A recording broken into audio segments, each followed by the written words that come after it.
All right, so today we're going deep on something I think we all struggle with, Yeah. finding more peace. Mm-hmm.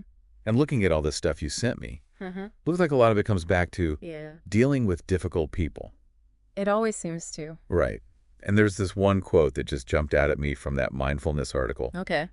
It said, "The less you respond to rude, critical, argumentative people, the more peaceful your life will become."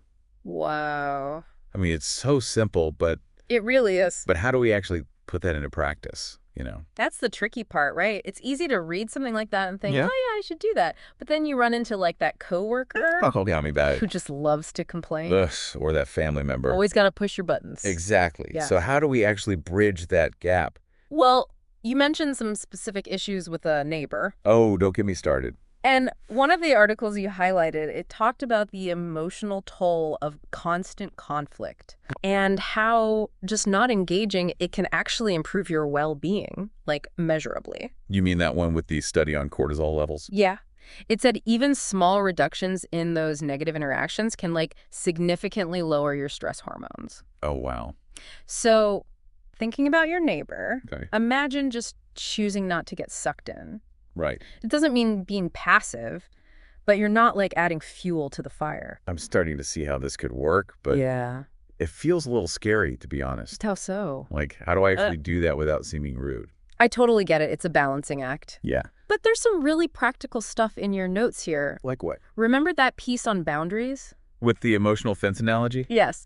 Boundaries act like a barrier, right? Right. To protect you from getting trampled on emotionally. Right. And there were tips on actually setting those boundaries. Okay. Like instead of going back and forth with your neighbor every time they complain, Uh-huh. you could just politely excuse yourself. Oh. Or steer the conversation to something neutral. So it's not about ending all communication, Yeah. just choosing what you engage with. Exactly. And there was that other article, too, Yeah. on assertive communication. Oh, right. It talked about being clear about your needs. Yes. And doing it respectfully. Important point. It also mentioned mindfulness, Oh, yeah. being aware of your triggers, So you can choose how to respond. instead of just reacting. Huge EE difference. So it's like boundaries, assertive communication, and mindfulness That's the trifecta.